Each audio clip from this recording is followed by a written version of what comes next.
Welcome back to The Pod is the Roof, the official UNC basketball podcast of the Field of 68.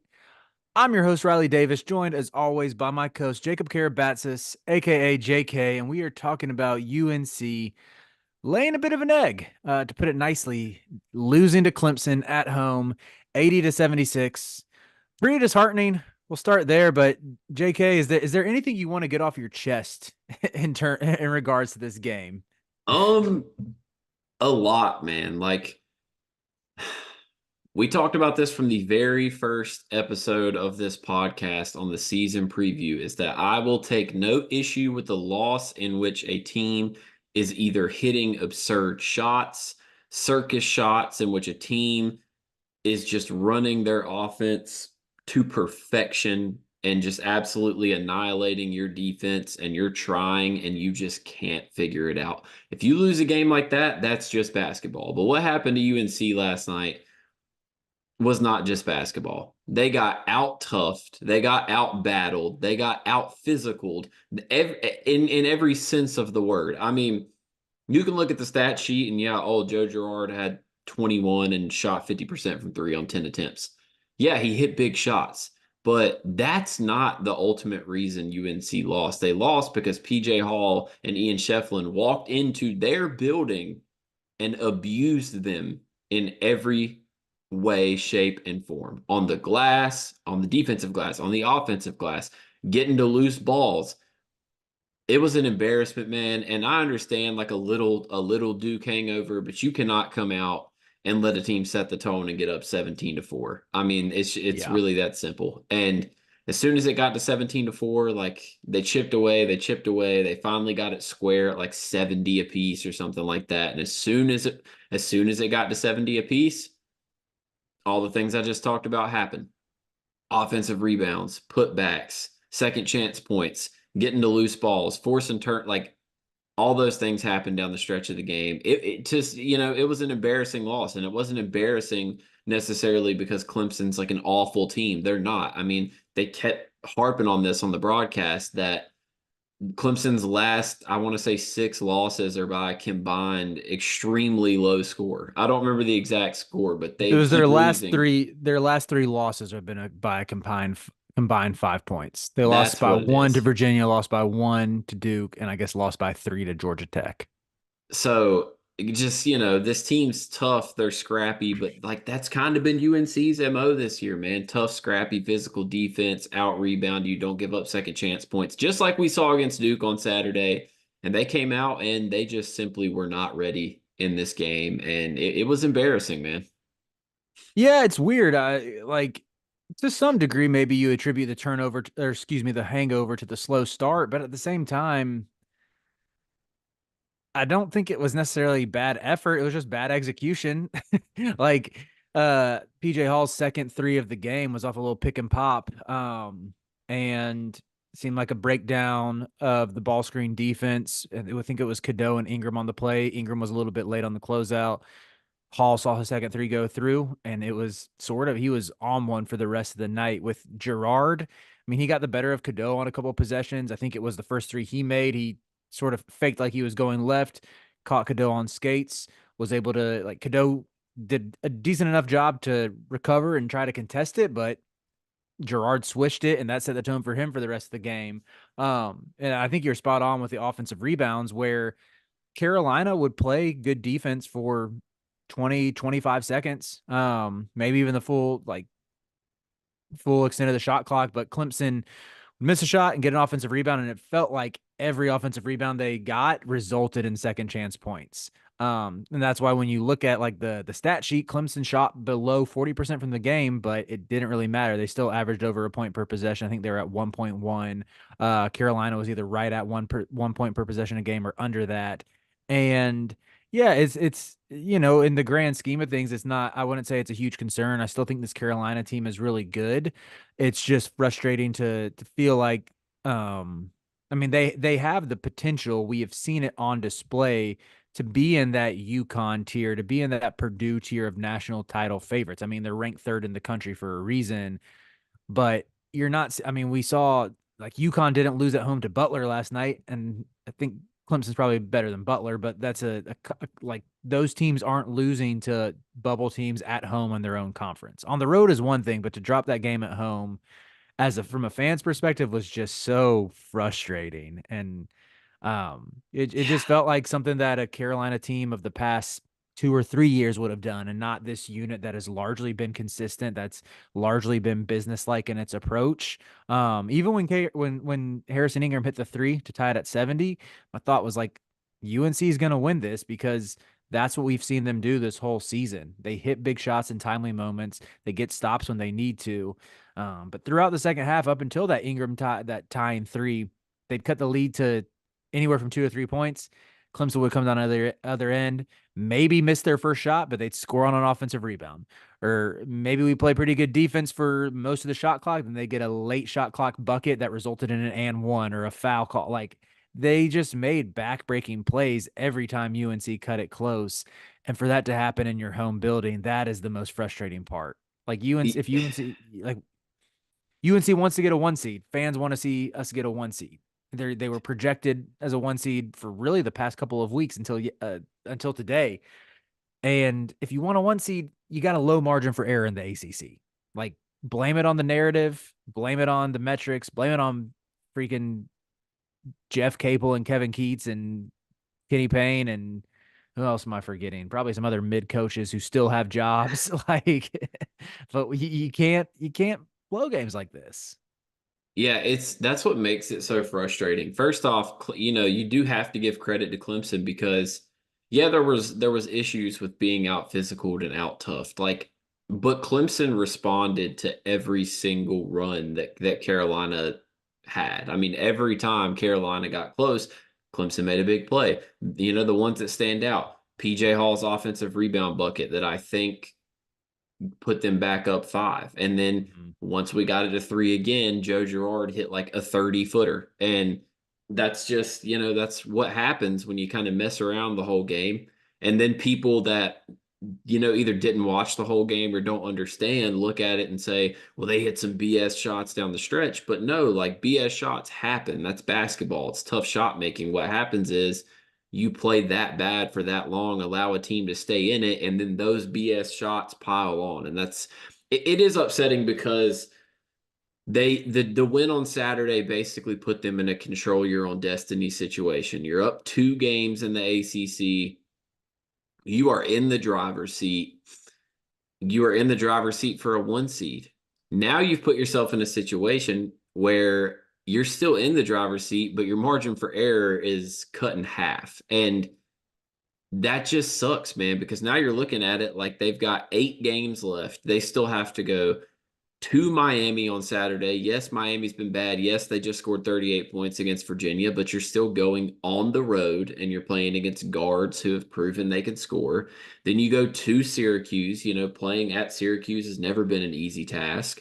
Then you're back home for Tech.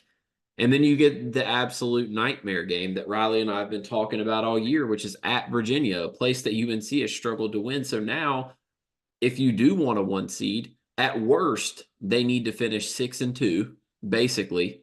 And that's with games at Virginia, at Duke, at Miami, at Syracuse. Like, it's not going to be an easy task, man. And they go 6-2, they're 24-7 on the year. You go in, you make it to the ACC championship at least, and you're like 27-7. Even if you lose, you're 27-8. Yeah, then you probably still get a 1 seed, but they just made it 10 times more difficult on themselves. And that's what makes it so annoying because this is just not like this is not a game you can afford to lose. No. Had they won this game and then went and lost at Miami, it'd be a little more acceptable because at least you lost on the road. But Yeah.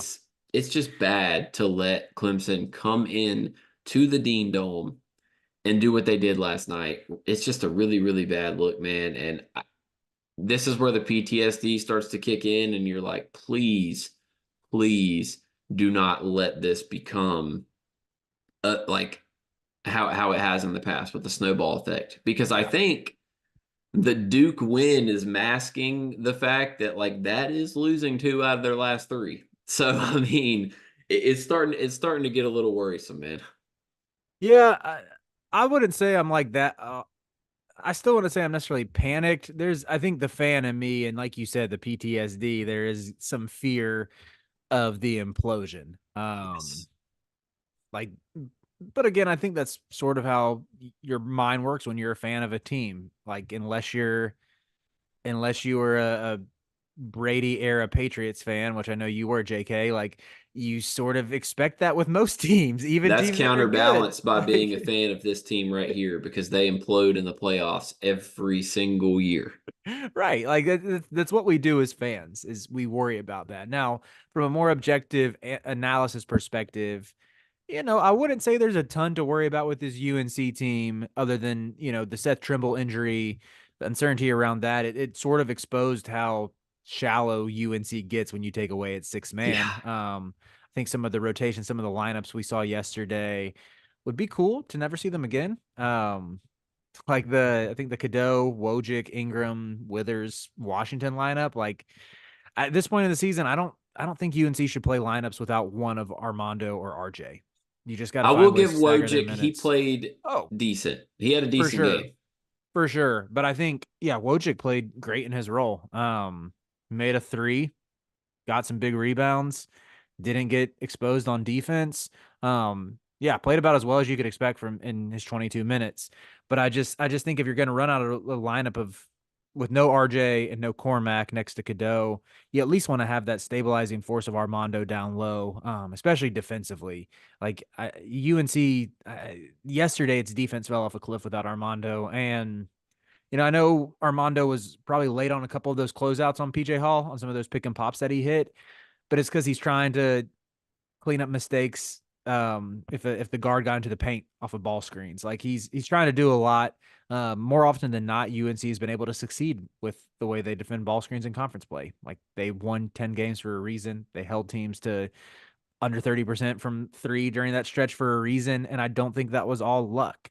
Um, I do believe we're seeing a few more lapses in the ball screen defense. But that's going to happen in basketball. You're not going to play it perfectly. What kills again? I mentioned is just, and you mentioned is the offensive rebounds and the easy buckets off of that. Where, yeah, that's where I thought we saw some of the shortcomings of Jalen Washington. It was a pretty quiet Harrison Ingram game as far as his work on the glass goes. Uh, Personally, I would have liked to see Jalen Withers more yesterday.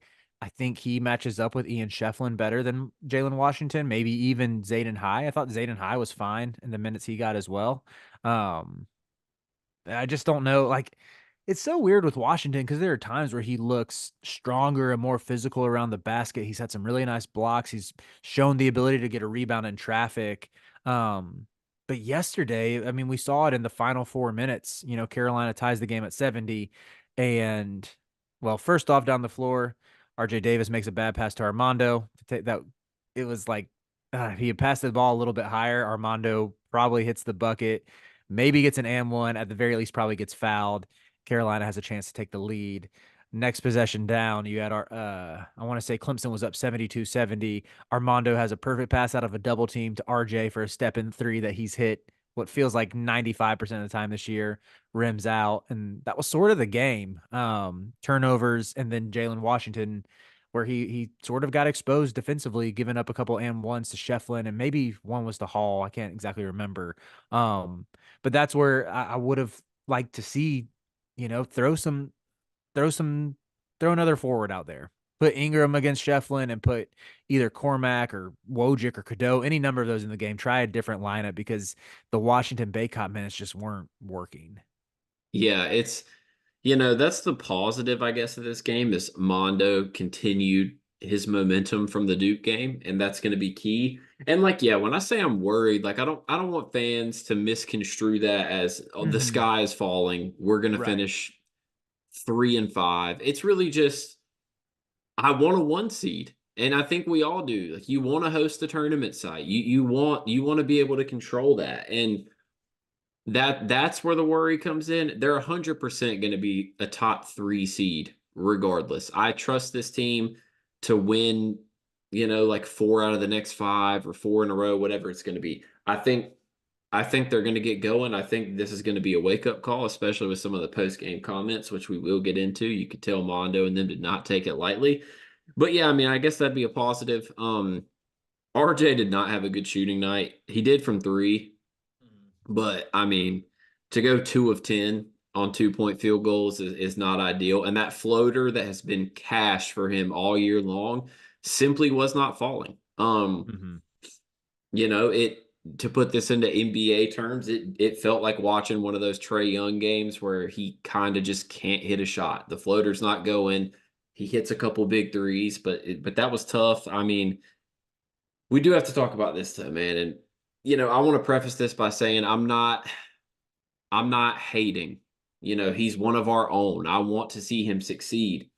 It's more or less like, bro, this team is not going anywhere if Cormac Ryan shoots 1 of 10 and 0 of 6. Yeah.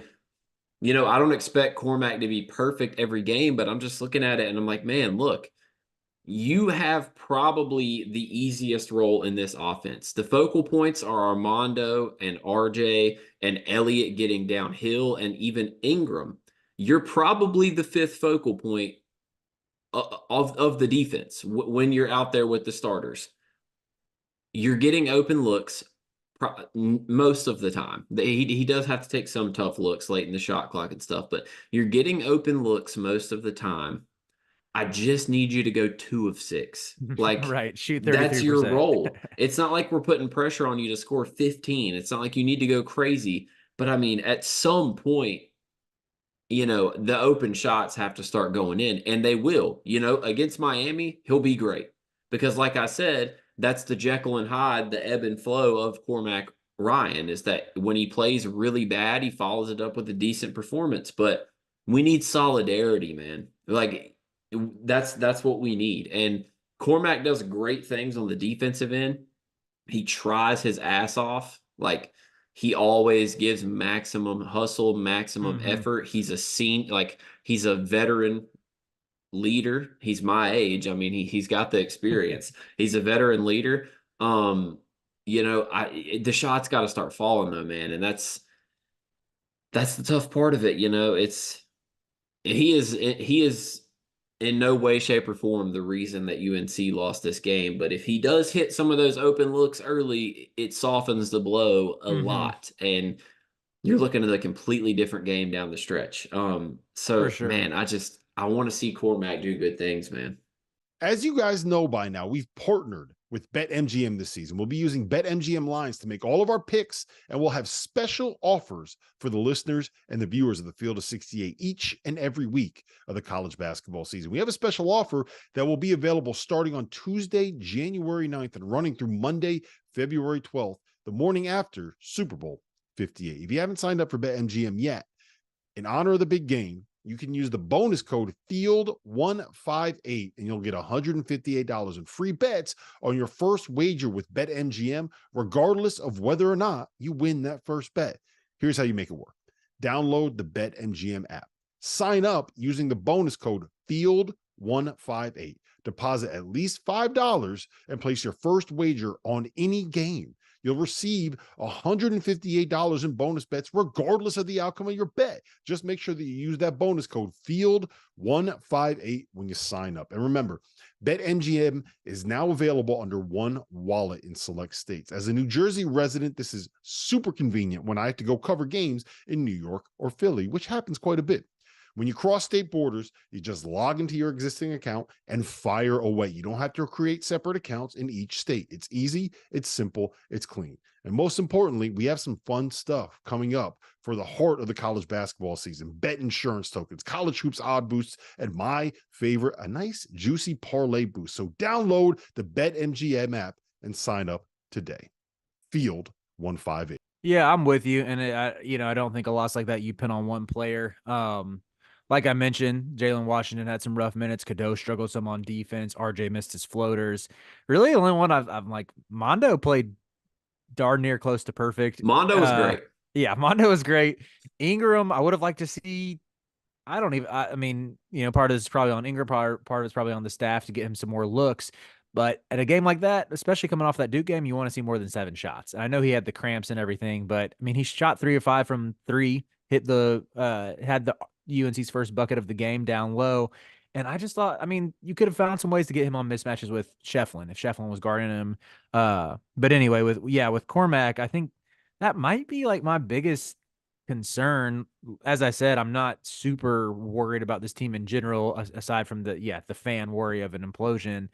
But yeah, the fact that it's February 7th when we're recording this, and Cormac is a 30% 3-point shooter, and you would ideally he would be comfortable in his role right now. Ideally, he would be in a bit of a rhythm, and that just hasn't happened. And I know he's had a couple games where he's made 3 or 4 threes, which have been great. He has had good games. He's contributed to winning. It's just weird when it seems like again, I am by no means a shot doctor. I think I said that on the last pod, but anecdotally speaking, it looks like when he takes a second to get himself set and doesn't rush a shot, it's pretty money.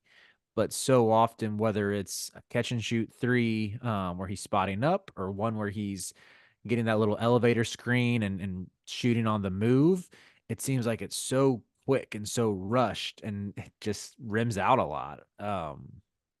Yeah, and a lot of times when he's getting to these threes, it seems like he has time to make sure he's set and to not have to rush it. Like a couple of the threes he had against Clemson, there was not really a good closeout on him. Because Clemson's not a great defensive team and their attention was elsewhere.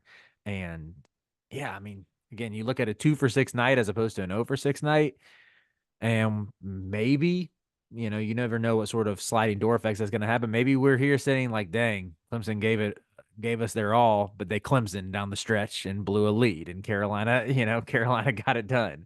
And move on from this, learn from this bad win even, but you take it. Yeah, I think that's the postseason key, in my opinion, at this point. Like, Ingram's wrist looks healthy. I'm not worried about his shooting anymore. And I wasn't ever worried about it. You could just tell he was injured. You could tell the follow through didn't look right. Like, there was hesitancy there. It looks back to normal. So I'm not worried about that. But I think to make a true deep postseason run, we know what RJ is going to do. We know what Mondo is going to do. We kind of know what Ingram's going to do. We know what Cadeau offers. I really think Cormac needs to shoot 35% from three. Like, that's not asking a lot. I mean, that's like what he shoots for his career before this year. So I mean, that's all I want to see, man. Just 35%. Hopefully, he does do what he typically does and has a big bounce back against Miami. And I still love Cormac. I love when he's on the court. That's not me hating on him at all. I just, he's important for this team. I mean, he really is. And I think last night also showed how important Seth Trimble is for this team from a defensive standpoint, from a energy standpoint. Like, he provided a lot of energy in the Duke game. He would have provided a lot of energy in this game, Mm-hmm. but you got to move on. Hopefully he'll be back for the game on Saturday. Yeah. But it was a tough one, man. You just hate to get, I mean, you almost, for lack of a better word, you hate to get bullied, especially on your home floor. But that's Mm-hmm. pretty much what happened. I mean, all I saw was Shefflin and PJ Hall flexing like for half the game, which was super irritating. I know, man. But, It's just so weird that in between the Duke game where UNC could not miss at the rim, like think about that Cormac Ryan transition layup where he finished through contact from Tyrese Proctor. Seth Trimble made pretty much every shot he took at the rim. I mean, obviously Armando played great, and sandwiched in between that game is Georgia Tech and Clemson, where UNC couldn't buy a layup from anybody. It's a whole team issue there. I swear the switch, and this is gonna sound crazy. UNC wins that game if Cadeau hits that lay on the crossover. I swear they do. The one that he like bricked terribly. Completely bricked. And I think That was such a sick move, and I couldn't believe him. And Cormac blew a layup too, where he just got by his guy in the first half, then it rimmed out. Like I just I I I don't get it. Again, I've never played basketball at a high level. it's just, I've never been a D1 basketball player, but that is just I don't know how they've rimmed out, or like what you put happens in that yourself in that moment. position. Like, missing shots is one thing, but it ultimately goes back to what we talk about, like offensive rebounds and second chance points are the biggest momentum killers in the world. Like you cannot come back if you're not on the defensive glass.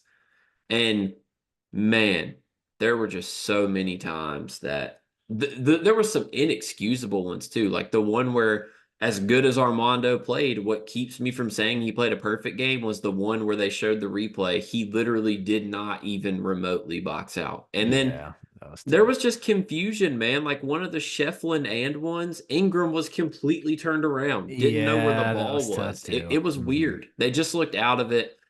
I think they'll bounce back though, man. I still think they're a really good team. I really, really, really want to see like a 7-1 or a 6-2 finish because I do want that one seed, man. Mm-hmm. I do Yeah, want six that and one I, seed. I think a 6-2 finish would still probably get Carolina at a 2 seed. I think they got to go 7-1 or 8-0. What if it's 6-2 and they win the ACC tournament? I just don't think the committee really pays attention to the ACC tournament or they don't pay attention to conference tournament. I think it's lazy because Yeah. it's either the SEC championship always ends on Selection Sunday and they're like, oh, whatever. If you win it, we don't care. You're still going to be like Auburn won it the year they went to the Final Four. They won the SEC championship and dominated Tennessee in the finals. And they were still like, cool, you're still a 5 seed. And granted, they still made the Final Four and packed up Carolina along the way. Chuma But Okiki, the yeah, legend. gosh. Oh my goodness. I don't want to think about the Chumo Kiki legacy game. That was so painful. That loss stuck with me for just like a week. I loved that 2019 team so I much. think 7-1 does it though, because seven Yeah, and yeah. one gets you a couple really quality wins, probably. And you finish 25-6. No matter what happens in the ACC tournament, you're a one. Yeah. I I mean, if mean, you win at Virginia, you win at Miami, at Virginia, at Duke, I think Carolina's a 1 seed. okay, so That's three quad one wins. what if it's 6-2, but they win those 3 games, but then they drop to like Q's and then Miami the second time they play them or something like that. If that That's happens, I'm gonna be so pissed off. Like the fact if Carolina can beat Miami and Virginia on the road and then lose at Syracuse, it's like, dude, what are we doing here? But Dude, the Virginia um, game, man, it's going to be interesting because typically the reason Virginia we can't beat them is because Tony Bennett, super slow defense and we play super fast offense. We still play super fast, but now we have the ability to defend and slow the game down. So I mhm, almost think that's a completely different matchup this year, but we'll save that for Virginia week. I'm just, right. That yeah, it's going to be interesting. dang, how does Virginia have the same record as UNC right now? I get they're 50th on Kim Palm, UNC is 8th, so like records can be deceiving, but yeah, how they've turned this season around is pretty Oh, dude. And they spectacular. still can't score. They I still know can't score. that's where I still feel good about that game. Like if this Carolina team goes up 7 or 8 points on Virginia, it's curtains Dude, because they've won they 59-53 and 60-38 and 66-65. They're gonna have to score 70 plus to beat UNC. They have to. I don't think they can. I think yeah, honestly, I think UNC wins at maybe we don't need to get into previews yet, but I think UNC wins at Miami. I think they win at Syracuse. I think they win home for Virginia Tech, and I think they win at Virginia. And that's I what I'm think they, saying, man. I think there's a strong chance they finish 5-0 this month. yeah, And then we're I looking agree. at 2 pretty cupcakey home games before Duke. Hmm. Like, I mean, and let's just call it what it is too. Like the win over Virginia is the important one because I'm telling you, Duke's going to lose at least one more game. It feels like Duke loses to State at PNC every year. Yeah, they do. So I don't know, but I do. I'll let you transition here. I do want to talk Yeah, I was about gonna these little say, comments after the game yeah, because yeah. The comments about having a bad practice on Monday, being late to warmups Tuesday, is that something that you read and you're like, oh shoot, this could really unravel, or is it just like we're dealing with college kids who make dumb mistakes? um with the Like, case of this team, I think college kids that make dumb mistakes, I think they beat Duke. They went out to Franklin Street. I mean, let's just call it what it is. They probably all got hammered and celebrated like, had a really good night, weren't thinking too much about it. I trust the leadership of this team. I trust Armando when he's a fifth-year senior. I trust Mhm. RJ. Like, even a guy like Cormac, albeit it's his first year at UNC, he's 25. He's a leader. Like, I Mhm. trust the leadership of this team. Now, I think if you were in a situation like a Kentucky or a Duke where you have a lot of young guys and this Yeah. happens, then you've got another issue on your hands. But Armando called that shit out immediately in the post game presser, and he was like, "We have to be better. We have to be more prepared." He's not going to let it slide because him and RJ were there for the pain and agony of last year. They're not going through that again. So I'm not too worried about it, but I'll just say it was more of a shock for me because I don't expect, like, the way this team has played all year, really up until last night. That's not the type of report you expect to see about this team. You think they'd be the type that are there early, that are locked in, that are, ready. And that part was shocking, but I don't think it's gonna spiral.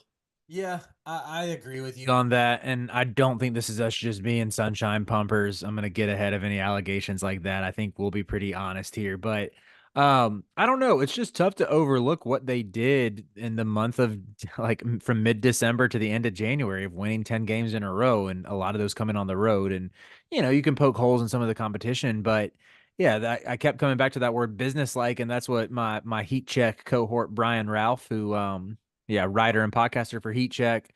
Um, that was a word he would always tweet out when UNC was beating Oklahoma, when it was winning at Pitt, when it was winning at State and Clemson was businesslike. And that's exactly what it felt like. They led almost wire to wire, like through. I would be really curious to see the amount of time they actually trailed during that winning streak because it felt like they were pretty dominant in every game. Um, and that's why it was so weird to see, yeah, these guys. It even catches me off guard with like how high they got off the Duke game, and maybe that's the one concern is like, come on, y'all have they've repeatedly said in post game interviews is like we haven't accomplished anything yet. That's been a common retort where it's been like, oh, what do y'all think about the winning streak? What do you think about first place in the ACC? Is like we haven't accomplished anything yet. What do you think about RJ? We haven't accomplished anything yet. Um, and I get it has to feel good beating Duke after getting swept by them last year and being clowned, but that's one game on the schedule. Celebrated and hopefully it's over and done with and we don't see any more of these confounding losses. You get it out of the system and start peaking this month. Hopefully that was the way, like, the Georgia Tech game was a wake-up call in the sense of I think preparation and coming out ready. And I think this game was a wake-up call of no matter who we beat, we're really good, but we're not good enough to just go through the motions and still beat teams. And I think Yeah. that's still the last step between them and Purdue and UConn is that, Mhm. I think UConn can come out and go through the motions and probably still beat Clemson. Like, Because they have, yeah, I could like go on a 5 minute rant about how good UConn's roster construction is this year. dude, it's It's insane. like they have the perfect blend of vets who are super savvy and old and NBA talent. I mean, getting a second year out of Klingon's crazy, and then you have a top 5 pick in Stephon Castle, who's a freaking bucket and a great defender. Anyway, Like, I mean, they're insane, and it's like the same with Purdue because Zach Edey's so good, and they do have two guards where draw a name out of a hat, one of them's going to go off every night. right. Like, so I mean, that's the thing, man. UNC, they just have to be locked in. They have to be ready. No more going through the motions. Like, this 8-game stretch to end the year is crucial because I'm gonna say it for the 20,000th time this podcast, man. I want to see that one seed. That there's one way to redeem the most disappointing season in the history of college basketball last year. That's to come back and get in the tournament as a one seed and make a deep run. That's what I want to see. I think they're going to get locked in to do that. I don't think Mondo's going to let the boat sink. I'm still really confident about the guys. And yeah, it last night sucked, but we move, man. Short-term memory. Yeah. I would take a 2 seed too, for the record. Just play that first round in Charlotte. That's all I care about. I want to go to those games. Wouldn't mind the two seed either. Wouldn't Yeah. mind the two seed either. Um, All right, let's close it with four corners, and I'll tie it into a little preview for Miami as well. We'll each select two, sort of like we did last time. What factors do you think will contribute to it? What are the top four factors to get a win in Coral Gables? Well, for starters, I think I think Seth Trimble's health matters a lot in this game because you are playing a Larinaga team that is basically constructed. Obviously, they're not as talented necessarily as they were last year, but you know, they are constructed similarly in the sense that they play four guards in Norchad. Yeah. So Matthew Cleveland's a bigger guard, but when you've got George and Poplar and Pack, I think Trimble's health is going to be super big for this because he is your best perimeter defender. He is your best guard defender. And on top of that, they did just get absolutely embarrassed and scored 38 points against Virginia. So they're going to be teed up. I'm with you. I think they'll definitely need. I mean, it would be great to have Trimble to guard Pack for stretches of the game. It'd be great to have him guard Poplar as well. Um, oh man, I'm like debating on which one I want to go. I'll say it. We need a Cadeau game. We need probably a double digit game, a double digit scoring game from Cadeau would be great. Where you know I expect the staff to get a little bit more creative with ways to get him downhill. They've been running a lot of high ball screens for him. Teams are sagging off. It's a little bit harder for him to get to the basket. At the same time, like I want to say it was the first or second possession against Clemson where he got Jack Clark switched on him. Looked like he could have drawn contact, didn't get the whistle. Like he's still able to work out of ball screens and get downhill, but I'd like to see a little more off-ball action where, maybe you use him as a screener, you get him coming off of a flare screen or a little zoom action or something. And even with that being said, like uh, I just think they got to keep looking for ways to keep his confidence up and to maximize him getting into the paint. If teams start to snuff out, yeah, the high ball screen, Yeah, pick and roll type schemes. you mentioned zoom action, and it kind of reminded me I wanted to say this. Like, that's one thing I would like to see more out of the offense is why are we not running more pistol with Cadeau? Because if you run pistol with Cadeau, people can't stay in front of him when he's dribbling. What's going to Right. happen when he receives a DHO out of a pistol and he's just Mm-hmm. darting downhill? I'd like Yeah. to see a little bit more of it. And obviously, you don't want to become one dimensional, but you throw a couple pistols with Cadeau, and then next thing you know, it's a pistol keep, and they're hard biting on him taking it, and he's to the basket. So, I mean, I don't know. I'd like to see a little Yeah. more of that. Yeah. I don't have like any synergy numbers to back it up, but anecdotally speaking, it seems like they run a lot of that for both Cormac and RJ to get Yes, him going downhill. But I'd love to see it for Ingram too. I think if we can get Ingram going downhill more, that'd be great. Let him make some more plays. Run some ball screens for Ingram and run some dribble handoffs more for Cadeau. Um, because that's the thing that we fell off of. I haven't seen it as much in the last two games, and that's probably because Mark Mitchell and Ian Shefflin are tougher matchups to switch out of for Ingram. But we haven't seen him get those switches onto guards and really back people down and bully him in the yeah, post, and that's yeah. something I want to see more of. My complaint is the same complaint I had after the Duke game. Hit some free throws. You guys still are missing free throws. 19 of 25, 76%. So now you've officially been 58%, 72%, and 76%. Like, we're still missing way too many free throws, man. Like, 70s, 76% it isn't didn't kill abysmal. us. It isn't abysmal, but first off, RJ missed two. Why? Why is Yeah. he like shooting bad from the stripe all of a sudden? I don't know if it's contagious. Cadeau's become an excellent free throw shooter. Armando shot them excellent last night, but man, can we please, like, if we're going to take 25 attempts, can we go like 22 of 25? Give me like mid to high 80s at least a couple times. I'm with you. I'm with you. The last one I'll say, I need to see some good Jalen Withers minutes. It's been a minute since we celebrated Jalen Withers week a few weeks ago. Since then, I mean, he gets to the line, he makes his free throws. Shout out Jalen Yeah. for that. But this is the kind of game where you're going to need him to get in the way of Matthew Cleveland and Keyshawn George. Um, be disruptive with his length, be disruptive with his athleticism, cut along the baseline. Like, I feel like we haven't gotten a good Jalen Withers cut for a dunk in a couple of games, and we need that. But yeah, really defensively, you don't have to lock up Cleveland or Keyshawn. Just get in the way and be physical and be annoying. Like, I agree, man. His presence has been missed for sure. We need it back. We need the Withers week Jalen back for we sure. I do. think he's still in there.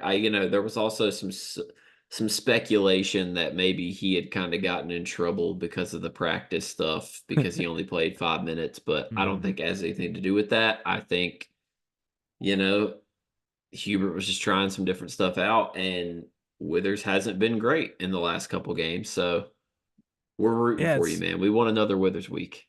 it's so weird that, I mean, his last 4 games, 5 minutes, 10 minutes, 7 minutes, 10 minutes, and that was coming off of 5.7 boards in 17 minutes against Wake, 9 points, 3 boards, and an assist in 14 minutes against BC, 15 points, 10 rebounds, against Louisville in 24 minutes. It's weird to see it just go down so starkly when Yeah, it seemed like he was finally getting comfortable and was doing really well in his role. But yeah, I think, like, again, without Trimble, it's five. You kind of got an iron five situation again. You really need Withers to reemerge in that role to give UNC 7 guys who they can lean on. So, I agree, man. I but agree, man. well, that'll Shout do it out for to this the episode. nursery background as well, man. To the Oh people who yeah, are I watching on did. YouTube. To anybody who's curious, I'm in my son's room. He still sleeps in a bassinet, but I got a little crib behind me for whenever he transitions here. And you got the animal prints, nice little some ivy or jungle type prints, whatever you wanted across the top. But yeah, usually I'm in the guest room, but I have my mom in town, so she's in the guest room. My son's sleeping in the bassinet, which in my room, which means we're coming live from the nursery. So that'll do it for this episode of The Pot is the Roof. We will probably be back this weekend breaking down Miami, looking ahead to Syracuse. Um, I kind of want to make a joke about Syracuse getting a scare at home from Louisville, but I also don't want to run my mouth too much before UNC goes to the Carrier Dome. So I'm just going to sign us off. I'm Riley Davis. That's Jacob Karabatsos. And make sure you subscribe to the YouTube channel. Make sure you follow us on Twitter. Make sure you follow The Pod is the Roof on Twitter. The account is quickly growing. It's great to see. We might have a special giveaway coming once we hit 500 followers. So get on it.